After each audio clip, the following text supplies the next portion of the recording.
খুলনা মহানগরীর বিভিন্ন ড্রেন ও খালের পানি নিষ্কাশনের অন্যতম জায়গা হচ্ছে রূপসা নদী এবং রূপসা নদীতে পানি নিষ্কাশনের যে কয়টি মাধ্যম রয়েছে তার অন্যতম একটি হচ্ছে মতিয়াখালী খাল।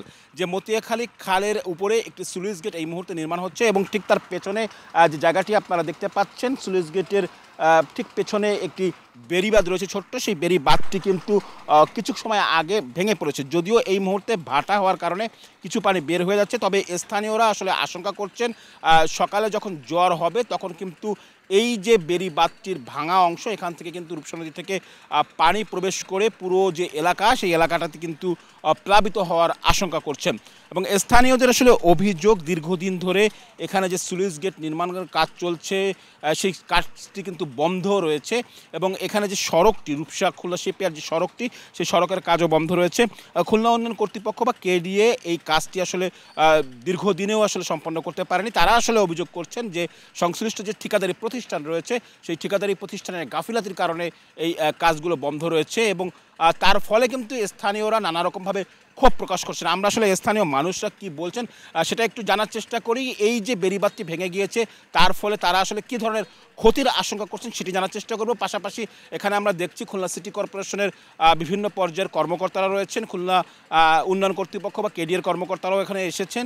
এই খবরটি শোনার পর তারাও আসলে কি বলছেন সেগুলো জানার চেষ্টা করব। মতিয়াখালী কালভারটা দীর্ঘদিন ধরে আমাদের এখানে মেন রাস্তা মাহবুব ব্রাদার্স তৈরি করছে বোধহয় আজ 2.5-3 বছর ধরে।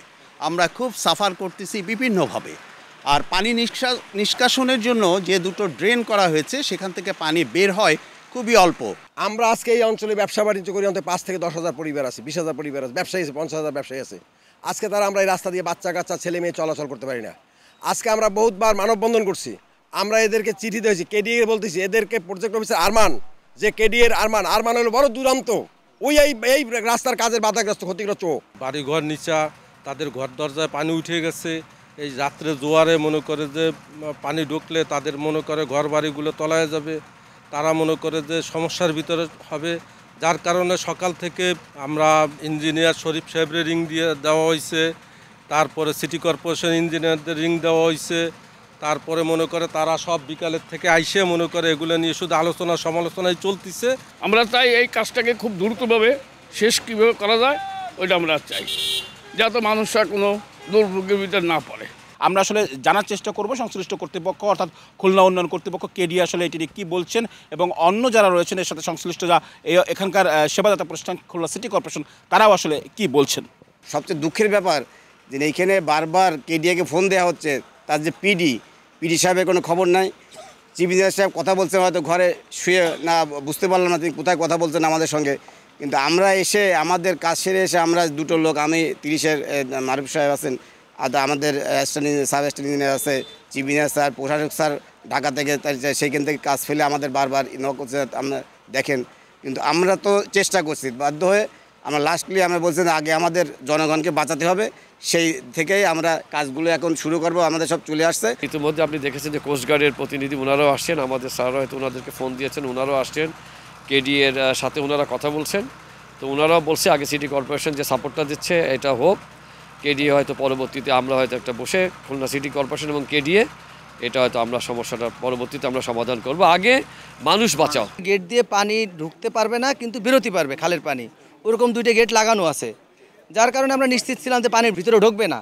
তারপর ওই বাঁধটা অতি দুয়ারের কারণে কিছু পানি ভিতরে ঢুকতেছে, কিন্তু ফুল পানি না, ওই অল্প কিছু পানি এখন ভিতরে ঢুকতেছে দেখে আমরা সবাই আসছি। কিন্তু ওই গেট কিন্তু পুরোটা আমি অলরেডি বসায়ও দিছি, সুইচ গেটের একটা গেট এবং আরও 2টা গেট অলরেডি আসতেছে। ওই দুটো বসাতে পারলে আর এই ঝামেলা থাকবে না, বাদটা দিয়ে দিতে পারলে আজকে রাত্রের মধ্যে, তাহলে মোটামুটি একটা সমস্যার সমাধান হলো। কাজের নিম্নমান এবং ধীর গতির কারণে যে প্রতিষ্ঠান অর্থাৎ খুলনা উন্নয়ন কর্তৃপক্ষের বিরুদ্ধে যে অভিযোগ ছিল সে বিষয়ে খুলনা উন্নয়ন কর্তৃপক্ষের যিনি প্রতিনিধি এখানে এসেছিলেন তিনি জানাচ্ছেন যে সংশ্লিষ্ট যে ঠিকাদারি প্রতিষ্ঠান সেই প্রতিষ্ঠানকে ইতিমধ্যেই তাদের কাজের ধীরগতি এবং নিম্নমান বা অন্যান্য কর্মকাণ্ডের জন্য তাদেরকে কালো তালিকাভুক্ত করা হয়েছে এবং এই যে তাদের যে কাজ সেটি আসলে বাতিল করা হয়েছে। স্থানীয়রা দাবি করছেন খুলনা উন্নয়ন কর্তৃপক্ষ, খুলনা সিটি কর্পোরেশন সহ সংশ্লিষ্ট সব দপ্তরের সমন্বয়ে যাতে করে এই স্লুইস গেটটি দ্রুত নির্মাণ হয় এবং সড়কের কাজও দ্রুত শেষ হয় সে বিষয়ে পদক্ষেপ নিতে। আব্দুল্লাহ আল মামুন রুবেল, সময় সংবাদ, খুলনা।